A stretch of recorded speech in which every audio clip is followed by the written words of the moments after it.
Good morning, welcome back to my channel. তোমরা সবাই কেমন আছো? আশা করি ভালোই আছো, আমিও ভালোই আছি। তো চলো আজকের ব্লগটা শুরু করা যাবে। এখন হচ্ছে 3:40 মতো। আমি উঠেছি 3টের সময়। উঠে আমার এদিকে চা চা কাজ সমস্তটাই হয়ে গেছে, মানে জল গরম চা হয়ে গেছে। ভাত এখনও নামাইনি, এই ডালেই নামাবো। আর রান্না করবো দেখো রাঁধুনি ফোড়ন দিয়ে। এই যে চিংড়ি মাছ এই রান্না করবো। এই কই মাছও ছিল, কাঁচা কই মাছ, মানে রান্না করা কই মাছ, এই দুটো মাছের মধ্যে দিয়ে দেবো। তো চলো দেখতে থাকো, এই আজকে রান্না করবো। তো চলো ঝপাঝপ করে তো দেখতে থাকো। দেখো এই যে এই মাছ ভাজা বসিয়ে দিয়েছি। বাকিতে আমি এই মাছও কটা নিয়েছিলাম, এই যে দেখো এটা ভেজে তুলে নিয়েছি। তো মাছগুলো ভেজে নিই, তোমরা দেখতে দেখো। এই যে আমার মাছ ভাজা হয়ে গেছে, আমি রাঁধুনি শুকনো লঙ্কা ফোড়ন দিয়ে দিয়েছি। তো এই যে টমেটো লঙ্কা দিয়ে দিলাম।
দেখো জল দিয়ে দিয়েছি, ফুটে গেলে মাছগুলো দিয়ে দেবো।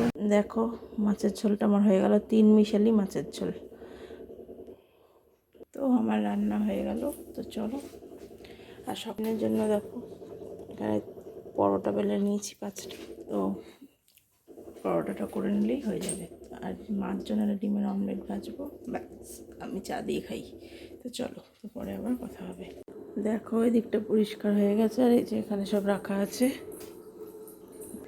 এবার আমি স্নানে যাব। তো চলো স্নান করে আসি, তারপর কথা হবে। দেখো স্নান টান তো হয়ে গেছে। এই যে পরোটা বানিয়ে মাকে ওই যে বানিয়ে দিয়েছি, ডিমের অমলেট আর পরোটা। আমি খাবো চা দিয়ে পরোটা, চাটা ওর মধ্যে আছে, ঢেলে নেবো। এই যে আর এক দুটো রুটি, এই রুটিটা ছিল আগের। তো চলো খাই, তারপরে কথা। Good evening. দেখো চলে এসেছি কিচেনে, এসে চা বানিয়ে নিয়েছি। এদিকে কাকিমাও এসছে, মামা আছে দেখো। ওদিকে মেজো মামা ভাইও এসেছিলো, তোমাদের আর দেখানো হয়নি, যাই হোক। তো চলো চাটা খাই। আর ওর খাওয়া হয়ে গেছে। তো চলো পরে আবার কথা হবে। দেখো আজ ডিনারে চাউমিন বানিয়েছি, এই যে। তো চলো আজকের ব্লগটা আমি এখানেই শেষ করে দিলাম। সবাই ভালো থেকো, সুস্থ থেকো, গুড নাইট।